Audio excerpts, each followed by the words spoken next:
Assalamualaikum warahmatullahi wabarakatuh.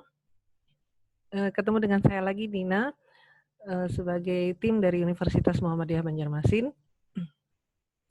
Saat ini saya akan membahas mengenai how do you describe your skill. Berdasarkan the University of Sheffield, there are 12 skill to describe your skill. Jadi ada 12 skill yang bisa mendeskripsikan diri kamu. Yang pertama adalah communication.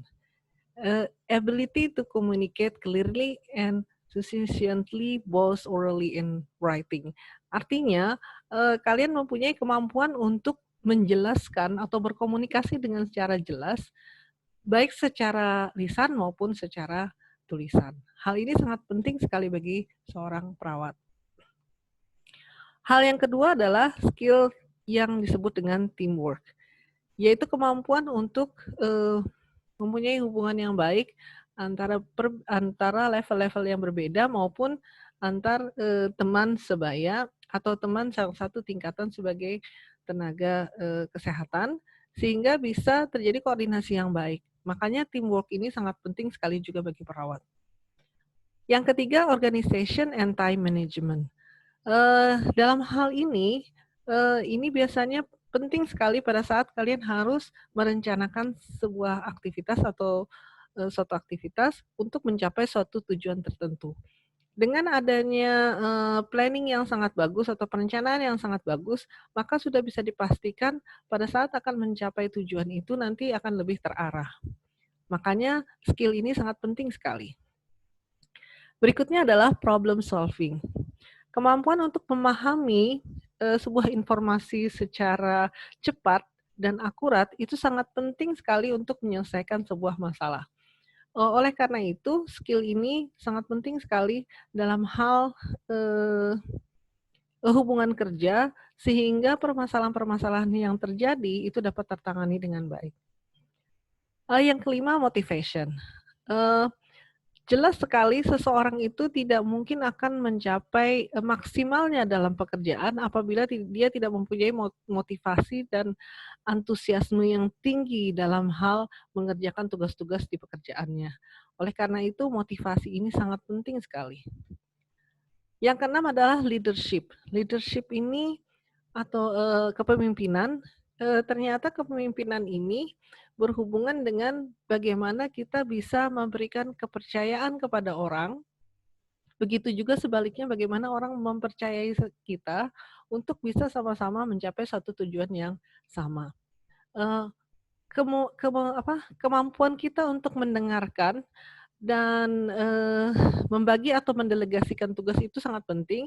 Begitu juga pada saat kita diberi tugas oleh pimpinan, maka kita dapat menjalankan dengan sebaik-baiknya. Oke. Yang ketujuh adalah creativity, flexibility, and openness to change.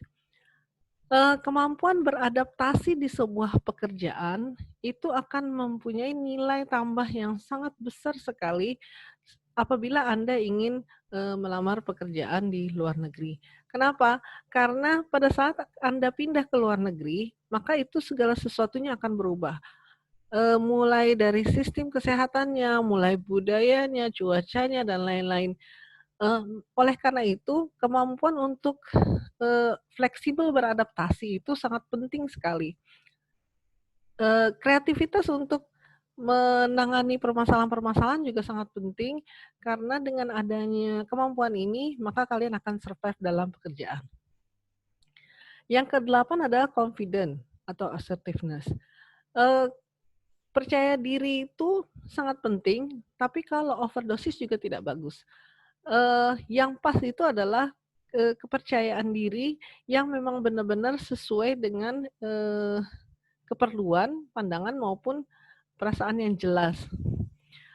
Hal ini juga disambungkan atau dihubungkan dengan willingness to put forward idea.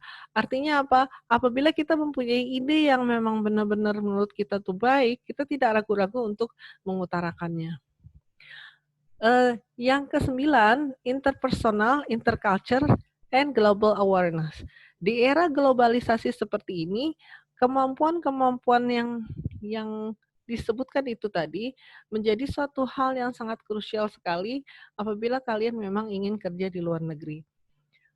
Eee, dalam hal ini, kemampuan untuk berkomunikasi dan bekerja dengan orang-orang yang mempunyai latar belakang yang berbeda itu menjadi suatu kelebihan bagi kalian yang tidak akan didapatkan oleh, orang yang tidak pernah, bekerja ke luar negeri. Oke. Yang ke-10 adalah numeracy atau kemampuan yang berhubungan dengan angka.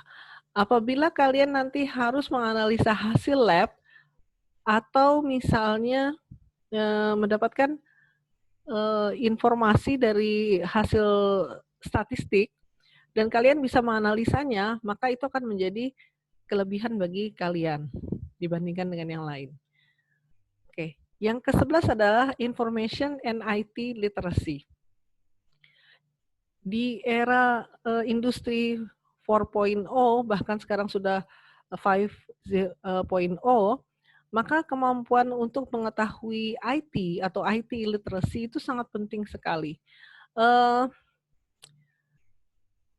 Seorang perawat itu dituntut untuk bisa menyesuaikan dengan teknologi terbaru yang disediakan oleh rumah sakit yang sebelumnya belum diketahui.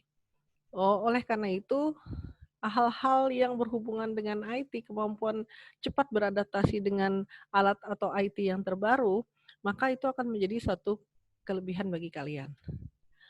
Yang terakhir adalah business commercial awareness and professionalism. Being professional atau menjadi orang yang profesional itu sangat penting sekali berhubungan dengan, profesi kalian sebagai perawat. Eee, Bagaimana kalian melayani pasien ataupun stakeholder yang datang ke rumah sakit maupun yang kalian datangi ke masyarakat, itu adalah merupakan suatu kelebihan bagi kalian sehingga kalian, bisa memberikan pelayanan yang terbaik. Itulah 12 skill yang harus kalian kuasai. Nah, sekarang saya minta kalian untuk memilih dari 12 itu 3 best skill. Menurut kalian 3 hal yang kalian itu sangat baik sekali karena memang secara, normal tidak mungkin seseorang itu lebih di 12 skill-nya. Pasti ada hal yang membuat kalian tuh menonjol daripada yang lain. Nah, saya ingin mengetahui, tolong dituliskan nanti di, kanvasnya, apa sajakah maaf, apa-apa sajakah 3 skill yang kalian, punyai, yang menurut kalian itulah kelebihan kalian? Oke. Oke, I think that's all for today. Thank you, kami dari tim, Universitas Muhammadiyah Banjarmasin, saya Dina bersama Bapak Yansah dan Ibu Hafizatun Nadia, undur diri dulu, nanti kita sambung ke materi yang berikutnya. Terima kasih. Assalamualaikum warahmatullahi wabarakatuh.